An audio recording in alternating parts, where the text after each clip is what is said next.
troisième partie de cette série de vidéos sur le chapitre information chiffrée et elle va concerner les coefficients multiplicateurs. Et donc, qu'est-ce qu'un coefficient multiplicateur et à quoi ça sert en fait? C'est que, pareil, toujours dans cette histoire de prix, comme ça, vous voyez comment l'appliquer. On va prendre quoi? Je sais plus, j'ai plus d'inspiration. On va prendre un iPhone, ok, qui coûte 60. Non, pas un iPhone. Ouais, je sais pas. Ouais, j'ai pas d'inspiration. Bref, un objet qui va coûter 78 euros. Ok? C'est les soldes et on sait que il y a une baisse ou une remise de 15%. Comment déterminer quel prix on va payer? D'accord? Ça peut être la question. Ça peut être un cas d'application concret de ce chapitre-là. Première possibilité, vous vous dites, en fait, peu importe combien ça coûte, je vais juste payer. Voilà. D'accord? Ça, c'est si vous avez l'oseille.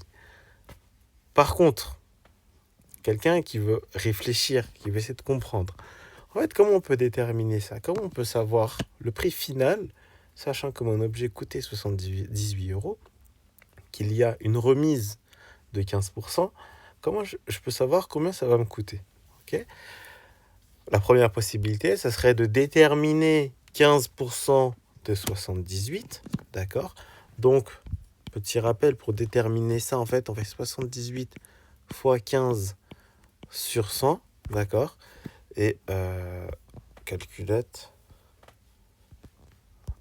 Donc, on fait 78 fois 15 divisé par 100, ok? Et ça fait 11,7. Donc, 15% de 78, ça fait 11,7.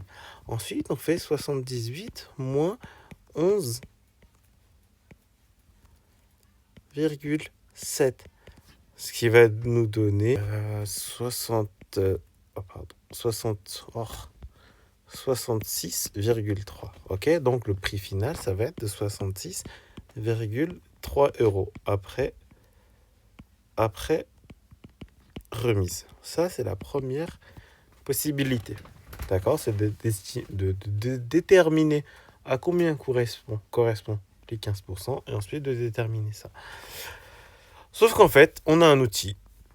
Donc, hop là.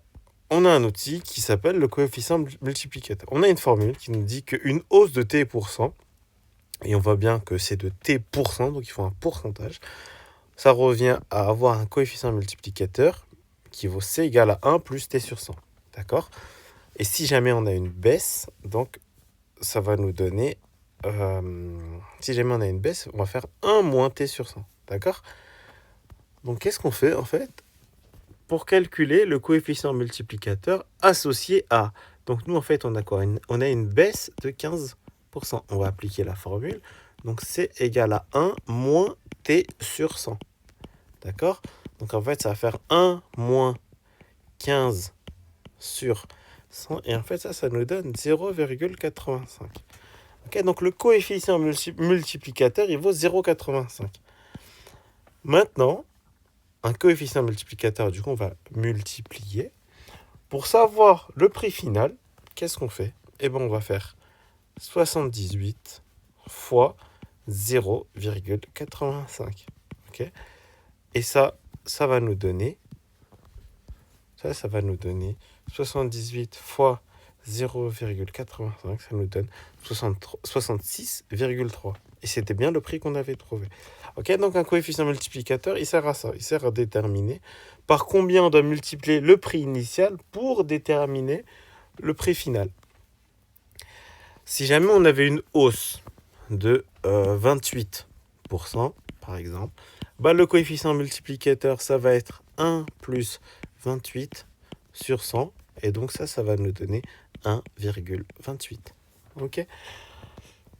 Il faut que vous soyez à l'aise sur le passage du pourcentage, donc une hausse ou une baisse d'un certain pourcent, au coefficient multiplicateur. Par exemple, une hausse de, je sais pas moi, 3%, et le coef, ça va être 1,03. D'accord ? Comment on peut donner un moyen mnémotechnique ou un moyen rapide de faire ça, en fait, quand vous avez une hausse d'un certain pourcent, donc déjà ça va être plus grand que 1, et en fait il faut juste convertir le pourcentage en un nombre entre 0 et 1, et l'ajouter à 1, d'accord? Plus tard, on aura aussi besoin, ou ça peut arriver dans des exercices, de devoir convertir un coefficient multiplicateur en pourcentage. Donc un coefficient de 1,85, et ben ça va correspondre à une hausse de 85%. D'accord? Un coefficient multiplicateur de 1,34, c'est une hausse de 34%. Ok? Un coefficient multiplicateur de 0,66, c'est une baisse de 34%. D'accord? Donc en fait, on convertit comme ça les informations. Si jamais c'est au-dessus de 1, ça va être une hausse de la valeur qui dépasse 1.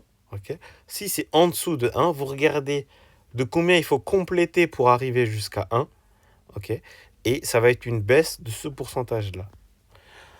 Il faut être à l'aise. Et pour être à l'aise sur cette notion-là, il faut s'entraîner. Okay?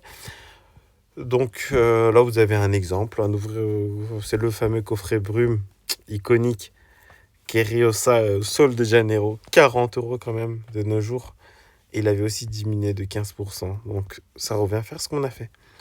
Ok, et ceci conclut cette vidéo. Il nous reste évolution successive et réciproque.